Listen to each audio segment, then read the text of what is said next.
Assalamualaikum warahmatullahi wabarakatuh. Alhamdulillahirabbil alamin. Wassalatu wassalamu ala asyrafil anbiya'i wal mursalin wa ala alihi wa sahbihi ajma'in. Apa khabar semua? Semoga kita semua berada dalam lindungan Allah Subhanahu wa taala. Saya, Dahlia Farhana binti Syamsul Izzuan dan kelas 5 rajin ingin berkongsi bicara tentang sirah yang amat terkenal. Tahukah kawan-kawan, dalam kita hidup yang tenang ketika ini, sahabat-sahabat Rasulullah dahulunya berhadapan dengan siksaan dan kesusahan yang tak dapat kita bayangkan. Saya ada satu soalan. Siapakah wanita pertama yang mati syahid? Mari kita sama-sama hayati kisah Sri Kandi ini. Tokoh wanita pertama yang mati syahid ketika zaman awal kedatangan Islam ke bumi Mekah ini adalah Sumayyah binti Khayyat. Beliau dilahirkan dalam keadaan sebagai hamba sahaya kepada Abu Huzaifah bin Mughirah. Kehidupan beliau sangat menyentuh hati dan hidup sebatang kara lalu dikahwinkan dengan Yasir. Yasir pula seorang pendatang yang kemudian menetap di Mekah sehinggakan mereka dilindungi oleh Bani Makhzum. Tidak lama kemudian, mereka dikurniakan seorang cahaya mata yang juga tokoh besar dalam Islam, iaitu Ammar bin Yasir.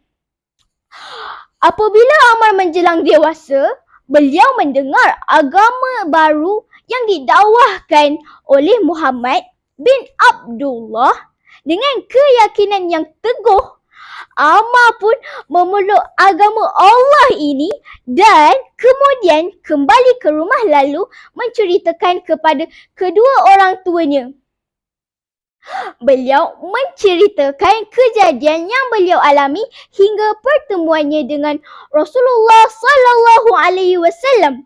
Kemudian menawarkan kepada keduanya untuk mengikuti dakwah yang baru tersebut. Ternyata Yasir dan Sumayyah menyahut dakwah yang penuh berkah tersebut. Bahkan mengumumkan keislamannya.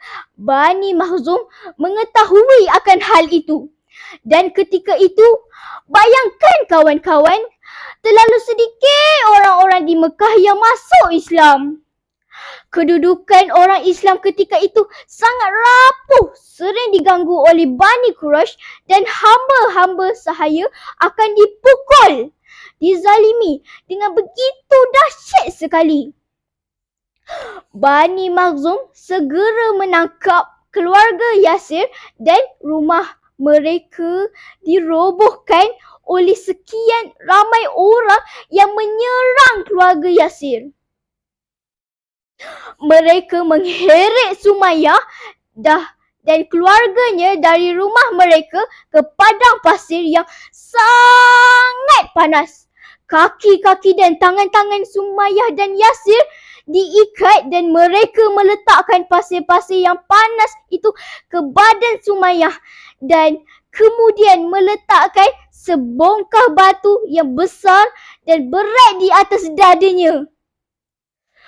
Mengapa mereka menyeksa Sumayyah dan keluarganya dengan begitu kejam ya kawan-kawan? Semata-mata kerana mereka mahu Sumayyah, Yasir dan Ammar untuk meninggalkan Islam, kembali kepada agama nenek moyang mereka yang menyembah berhala.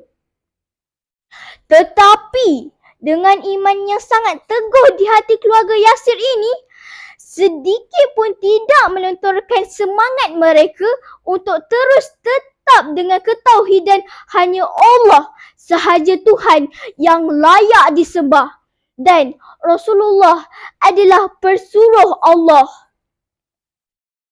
Ini membuatkan Abu Jahal naik berang dan menambah siksaan demi siksaan kepada keluarga Yasir ini. Dan ada suatu ketika Rasulullah menyaksikan keluarga ini diseksa di padang pasir. Keluarlah hadis yang sangat masyhur.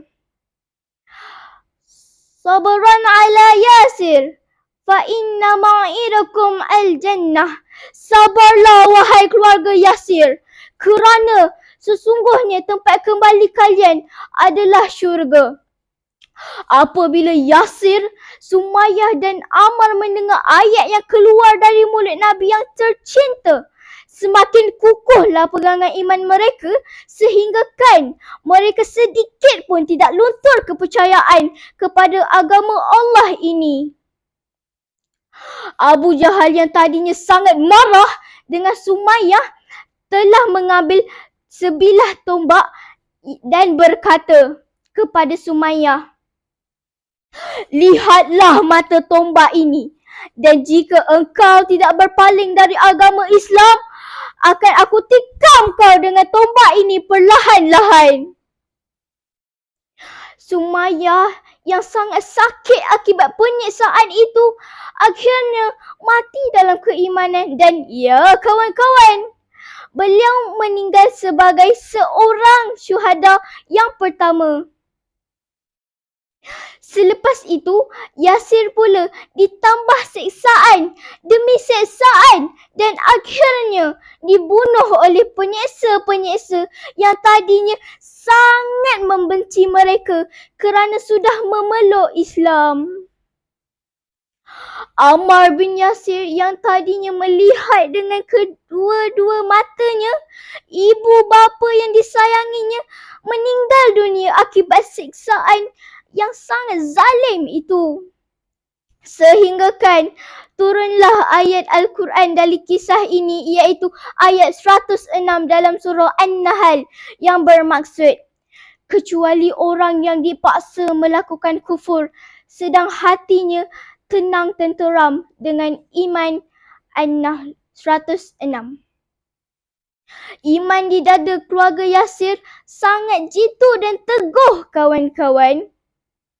Ayolah kita bersama-sama mengukuh iman kita dan yakinilah bahawa tiada satu pun Tuhan yang layak disembah selain Allah yang Maha Esa dan Muhammad adalah pesuruh Allah.